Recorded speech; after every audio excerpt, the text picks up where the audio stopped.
today we have a special treat for you. And if you remember, a few days ago we brought you a paella dish from Spain, and we did a meat paella with chicken, chorizo, and shrimp. Today we're going to do a little bit different. We're going to do a traditional paella marinera, or a seafood paella. So this, we're only going to do seafood, and we're going to go ahead and take you through the process of getting the paella done, so you actually have the confidence to be able to go ahead and do it, and to be able to tackle something like this yourself. So to go ahead and get started, I've gotten all the ingredients prepared for you and everything set, so that way you don't have to sit here and watch us chop up vegetables and stuff, because I think that's something that you guys can handle. But let's focus in first of all here on the first item we have the lobster tails, and we've taken the lobster tails, cut them directly in half, again for that nice presentation on the paella. Next here we do have a mixed seafood grill with calamari, octopus, and a whole combination of different seafoods there. We do have here, we have some mussels, some clams, we have of course a shrimp over here, we have scallops, and then from there we go off onto the veggies. We do have here bell peppers, red and green. Again, it gives it a good color to the paella, and of course the flavor. Next to that, we've done here, and we've done shallots, we've done onions, we've done garlic, and then again for garnish we've actually left some of the green and red bell pepper, and you'll see how we use that up at the end. Next to that, we're actually here we have tomato that we're going to put in there, a little bit of tomato paste. We do have here the Valencia rice, and again, do not use a long grain rice. It has to be a small short grain rice, a Valencia, a bomba, or that type of rice there. Off to that, over here, we do have some other things we're going to put into the paella. We do have some clam juice. We have capers that we're going to be using. We are using a fish stock today. And the most important item in a paella is going to be right here up in the front. And for those of you guys who are not familiar with this, this is actual real saffron. And again, this is going to be the most important thing that you're going to use to make a paella. If you don't have saffron in the paella, guess what? You don't have a paella. Because that's going to give color, flavor, taste, and give it the authenticity of a Spanish paella.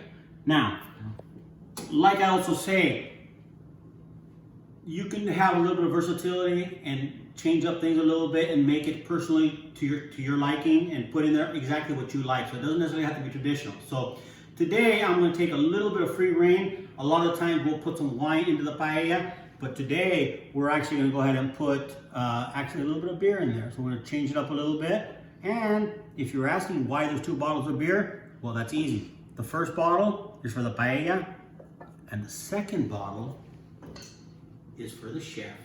Okay, that's what we call the chef's privilege. So I'm going to open this one up, and the first step that we're going to do is we're going to take care of the saffron. So cheers.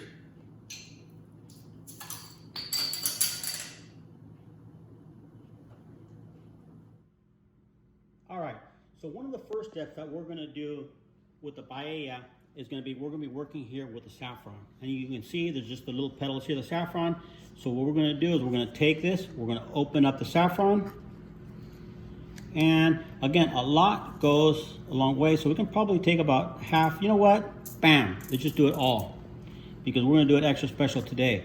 But one of the tricks that we can do with the saffron is we can take the saffron and toast it. Now you're going to ask, why do we toast it? Because it dries it up a little bit, and you're able to take the saffron, and then the little strands become more like a powder. It releases the flavors, and then from there we're going to put it into our fish stock and dissolve it there, leave it there while we do the other ingredients. So right now I'm going to take the saffron, and I'm going to take it and I'm going to put it into the middle of the pan. Okay, I'm going to tell you one thing you have to be very, very careful is not to burn the saffron, because it's very easy. And how do I know that? Is because I've done it many times where it actually burns. So all you need is 1 or 2 minutes, just a little bit of toast, and that's it. So from now, let's go ahead and go to the main event. All right, so now let's go ahead and get started here. And first thing we're going to do is let's get some olive oil here in the pan. Get that going there. We've got a little bit of heat there. And then we're going to go ahead and start sauteing some of our veggies over here. So first thing we're going to go ahead and put in here is we're going to go ahead and put in here the onions. Do you hear that? The onions are talking to me. We'll do the onions. We'll do the shallots. And then we're going to save the garlic for a little bit later so that way the garlic doesn't burn on us. Let's go ahead and do that. The next item that we're going to add is going to be the bell peppers. Let's go ahead and do that. Let's get these in here. Let's go ahead and get these to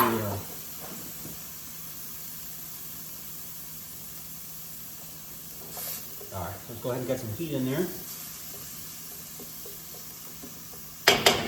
And then I did want to show you guys one thing that I did. And earlier we talked about the saffron. And I took the saffron, as you know, I toasted the saffron, and then I put it into, I warmed up some of the fish broth here, and I put the saffron in here to go ahead and reduce and release all the flavors into the fish stock. So I'm going to go ahead and set this aside because we're going to need that here in a minute. So then based on that, let's get a little bit more color on some of these things here.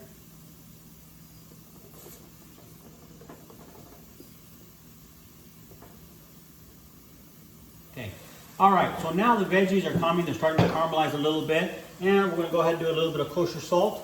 I do want you to be careful with the salt because remember, once we get the broth in there, we can always salt it later, but we can't do the other way around. So it's definitely very important to go ahead and make sure that we do that. So now, at this stage, I'm going to add a couple other items, whatever. And I'm going to add the fish stock with the saffron. We're going to put this all in there. And then we're definitely going to need, and now you see, we're going to go ahead and probably bring this up, the heat up just a little bit. And then at this stage, because we have the liquid in there, we're a little bit safer, where we can bring it up to a boil. And then once we bring it up to a boil, we're going to go ahead and be able to add some of the seafood. One of the important things I want you to remember is we do not add the seafood here in the beginning because again, the seafood's going to cook faster and we don't want obviously that to happen.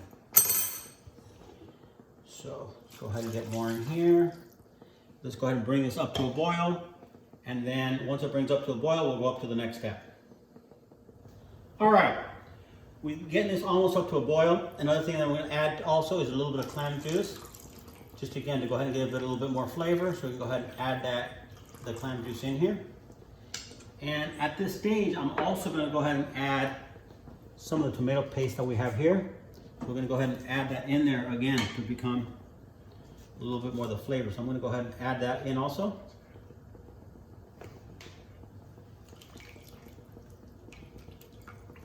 So we'll get that, and probably in about 60 seconds, we're going to be ready to go ahead and get the rice in there. So stay tuned. Mix this all up here. And I wish that you could smell this because this absolutely smells amazing right now. So I'm very excited about that. All right, now I think we're up to the boil. The flavors are coming out, the steam is coming out of here, and it's really going to be amazing. So at this time, we're going to go ahead and put the rice in there. And one of the special chefs by the name of Socrates taught me this little trick, and he said this is what they do with the paella in Spain. And what he calls it blessing the paella. So what we're going to do to bless the paella, we're going to put the rice in there, and we're going to do it in the form of a cross. So here we got the cross. And there you can go ahead and see the paella. So that now the paella has been blessed. So next step we're going to do is go ahead and mix up the rice. Because once we mix up the rice, we're not going to touch it again.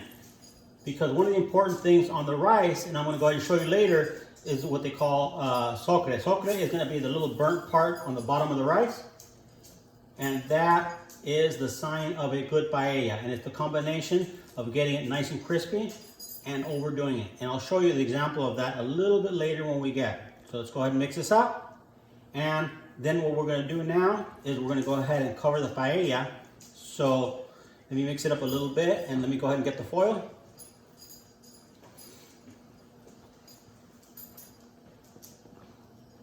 And then again, remember, we're not adding the seafood yet because we don't want to overcook the seafood, so we'll go ahead and do that a little bit later. All right, so let me go ahead and take the piece of the foil. We're going to cover it up here with the foil, and we'll get back to you guys here very shortly. So see you guys in a bit. All right, now that you've seen that the water is actually reduced and the rice is just about done, it still needs a little bit more to go. So then now what we're gonna start doing is start putting some of the seafood into it. And this is again our seafood mixture. So we're gonna go ahead and start putting this in here, spreading it out.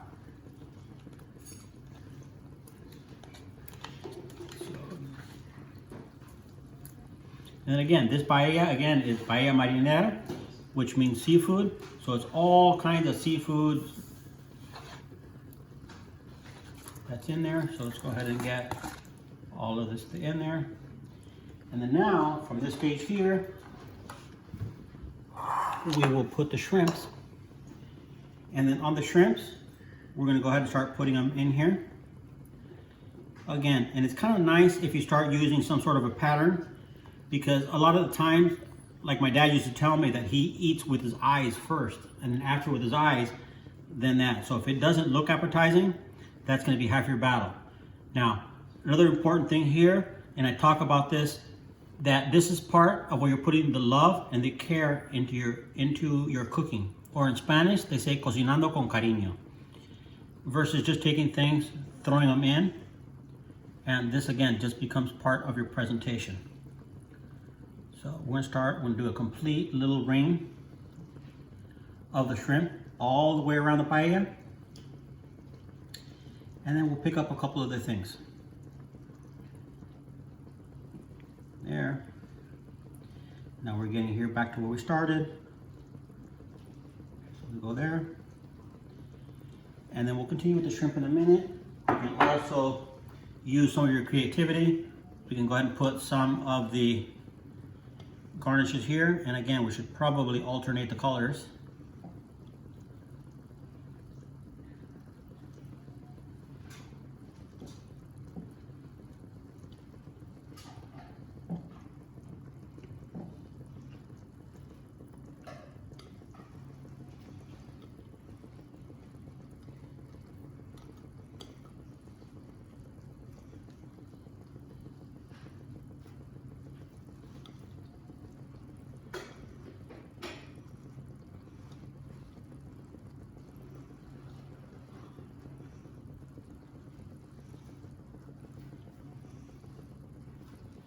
Okay, and then again, we can still do the same thing here, up onto the middle.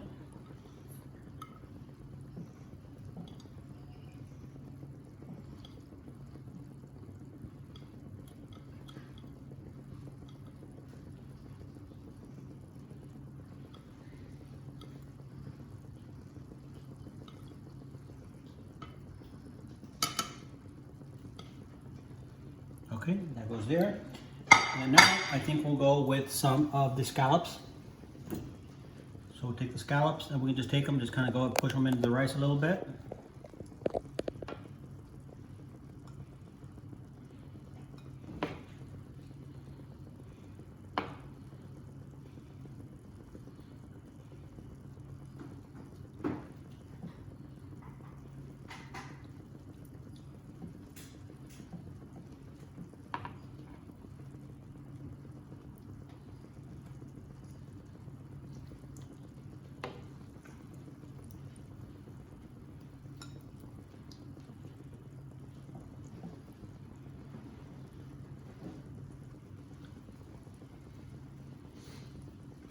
We can just dot around the shrimp. And again, this is more where you're going to let some of your artistic abilities kind of come out and be free.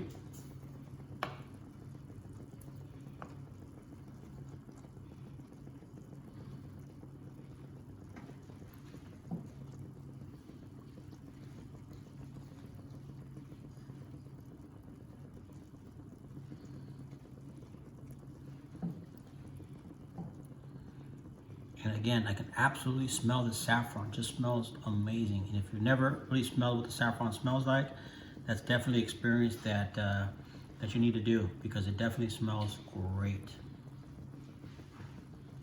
Then again, obviously you get to pick all the different types of seafoods that you enjoy and you like, and personalize this and do it as a work of art. So we got that there. Now we'll go into some of the mussels and the clams. We'll go ahead and set these right up top.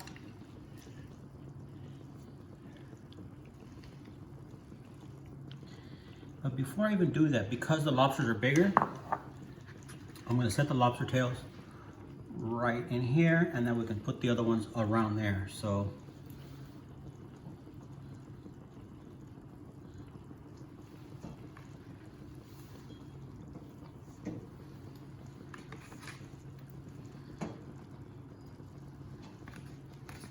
I don't know about you guys, but I'm excited because I wish you guys could just smell what this smells like. With all the fish stock, the clam juice, and everything, it just smells absolutely amazing.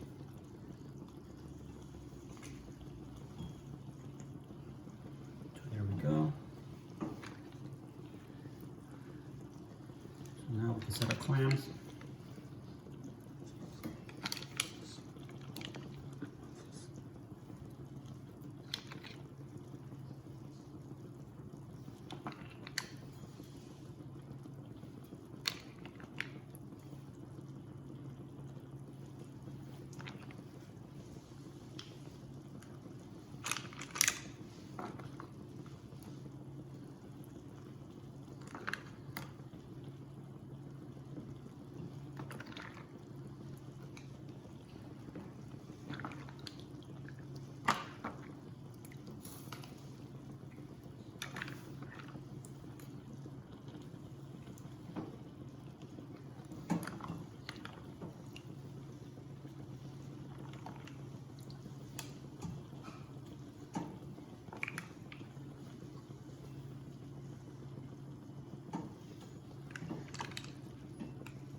Okay, so we're almost done here. And what we'll do here in a minute is we're going to go ahead and put the cover back on, which is aluminum foil. Go ahead and get all of these things steamed.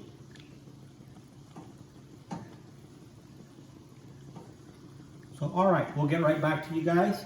And then the last thing that we're going to go ahead and do is, remember we talked about our little secret ingredient, which was the beer. So we're definitely going to go ahead and spread that here.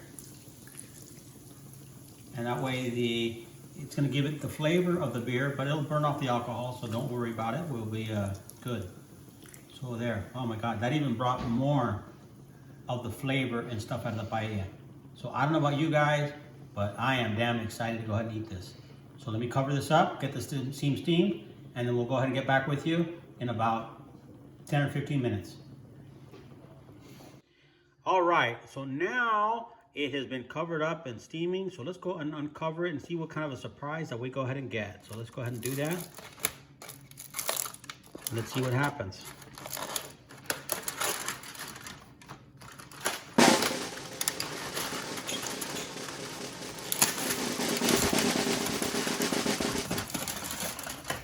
Wow.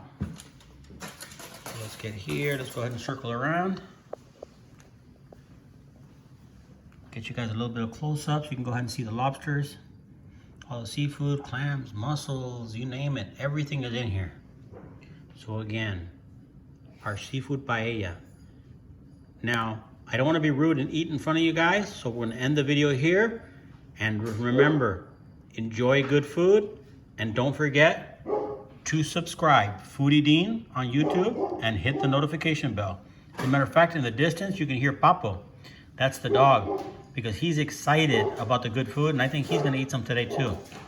So have a great day. Thank you.